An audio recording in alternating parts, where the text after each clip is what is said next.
प्रश्न किया, लक्ष्मी के सामने ही पूछा भगवान ने, कह रहे सुदामा मेरी कभी याद आई? तू मेरा मित्र है, कभी मेरी याद आई, मेरी स्मृति में तू कभी लौटा? और सुदामा ने कहा कि महाराज मैंने तो पता नहीं कितने अपराध किए हैं, आज एक और अपराध कर देता हूं, आपकी शपथ खाकर कहता हूं, यद्यपि आपकी शपथ नहीं खानी चाहिए, आपकी सौगंध तो नहीं खानी चाहिए, पर एक अपराध आज और भी कर देता हूं। आपके शपथ खाने का अपराध कर रहा हूं। मैं आपकी शपथ खाकर कहता हूं, एक भी पल आपको भुलाया नहीं है, एक भी पल आपकी विस्मृति नहीं हुई है। जीवन में एक भी पल ऐसा नहीं है जब आपकी विस्मृति हुई हो, या आपके साथ कोई अभिन्नता हो, कोई भेद रहा हो, आपसे विलगता रही, आपसे दूरी रही। एक भी पल ऐसा नहीं बीता जब आपको भुलाया हो। आपसे अलग हूं नहीं मैं, आपको अनुभव करता रहूं, आपको भजता रहूं, आपको ध्याता रहूं। मेरे ध्यान में केवल आप रहें, मेरे विचार में केवल आप रहें, मेरे जीवन में आप हैं। जो मेरी एक एक श्वास प्रश्वास है उसमें आप रहते हैं, मेरे पूरे चिंतन में आप रहते हैं, मेरे पूरे आसपास में कोई और रहता नहीं। हे माधव, मेरे पूरे जीवन में आप रहते हैं। भगवान को लगा जो हर पल मुझे याद करता रहा हो और मैं उसे कुछ दे नहीं पाया। पोटली खोलकर एक मुट्ठी तंदुल और वो ऐसे ही चबाने लगे। तो पुराणों में आता है, बड़ी रसीली कथा है कि भगवान ने जैसे मानो एक लोक का राज्य दे दिया हो, और दूसरा मुट्ठी तंदुल जब भगवान चबाने लगे तो जैसे मानो उन्होंने सब कुछ सौंप दिया हो। और जैसे ही भगवान एक और मुष्टिक तंदुल के वो लेके चबाना ही चाहते थे कि रुक्मिणी ने हाथ पकड़ लिया, रोक लिया, धीरे से कान में ये कहकर कि पार्वती की तरह से हमको शमशान में रहने की आदत नहीं, सब हमारा सौंप देंगे, हमारा सब कुछ दे दोगे। आपने सब सौंप दिया इसे। भगवान ने अपना संपूर्ण वैभव। वैसे एक बात और भी है, जैसे पिता की संपत्ति पर संतानों का स्वाभाविक अधिकार है, वैसे ही भगवान की हर वस्तु पर भक्त का अधिकार है।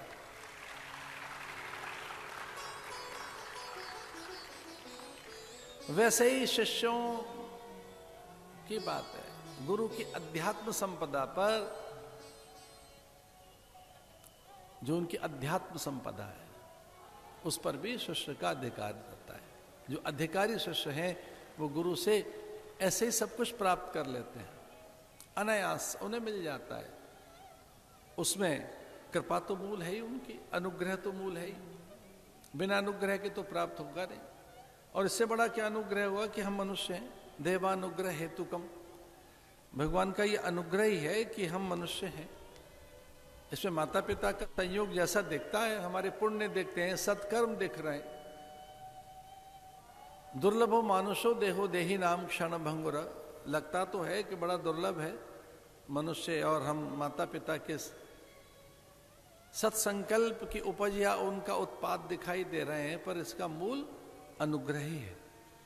भगवत पाद विवेक चूड़ामणि के माध्यम से भगवान भाष्यकार कहते हैं कुछ और नहीं है, देवानुग्रह हेतुकम।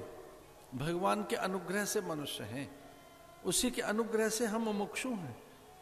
अगर मुमुक्षु भी हैं तो उन्हीं का अनुग्रह है, और अगर हमें महापुरुषों का संग मिल गया है तो उन्हीं का ये अनुग्रह है, परम अनुग्रह। अनुग्रह से संत मिलेंगे, बिना अनुग्रह के नहीं मिलेंगे, बिना अनुग्रह के महापुरुषों की संगति नहीं मिलेगी। और ये अनुग्रह मान रहे हैं, उनके चरणों में शीश झुकाए बैठे हैं, पग पखार रहे हैं। भगवान ने अपनी पीतांबर से उसके पैर पोंछ दिए कि मनेन कृतम पुण्यम अवधूतेन भिक्षुणा। भिक्षुणा ये सामान्य कोई व्यक्ति तो नहीं है, ये वेश बदल कर आए सनकादिक में कोई ये ऐसा नहीं है, ये स्वयं महादेव भी नहीं है, ये चतुरानंद ब्रह्मा नहीं है, ये महर्षि नारद है नहीं, ये कोई सिद्ध नहीं है, ये यक्ष गंधर्व तो है नहीं, उतना साहस नहीं हो सकता उनका आसन पर बैठने का।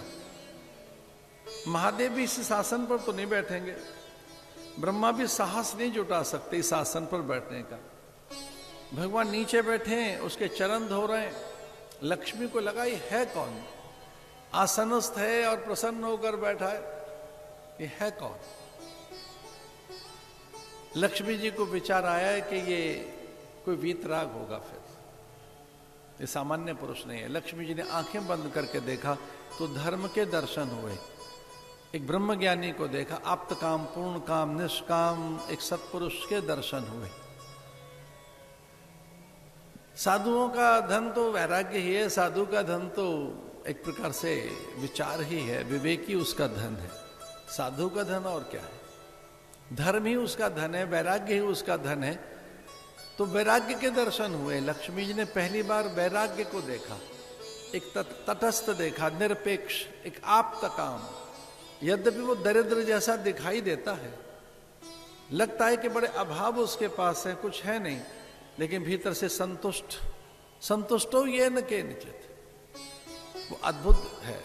वहां भक्ति के दर्शन हुए, एक ऐसे भक्त के जिसमें कहीं द्वेष नहीं है, राग नहीं है। अद्वेष्टा सर्वभूताना मैत्र करुणा एवच। लक्ष्मी जी ने आंखें बंद करके देखा, इसमें कोई द्वेष नहीं है, राग नहीं है, कोई ऐषणा नहीं है, कामना नहीं है। भक्ति ने लक्ष्मी जी ने पहली बार दर्शन किए एक ऐसे सत्पुरुष के जो क्लेश शून्य है, उसमें अविद्या, अस्मिता, राग, द्वेष आदि कोई क्लेश नहीं है। लक्ष्मी जी ने पहली बार दर्शन किए एक ऐसे महापुरुष के जिसके मल विक्षेप आवरण ध्वस्त हो गए। लक्ष्मी ने पहली बार एक ऐसा सत्पुरुष देखा कि उसमें धर्म मूर्तिमंत है, धर्म को मुखर देखा, धर्म जागृत है, धर्म चैतन्य है, धर्म और वैराग्य एक साथ है, एक वीतराग महापुरुष के। तो खाली वो पैर इसलिए नहीं धो रहे हैं कि मित्र और अतिथि है, एक पूर्ण काम, आप्त काम, एक वीतराग, एक ऐसे महापुरुष का सम्मान कर रहे हैं भगवान। और ये बताने के लिए कि कहीं चूक मेरी है, अगर तेरे पास में धन नहीं है, अभाव है, तो कहीं मेरी तो भूल है। छोटी सी पोटली भगवान की के पास रख दी,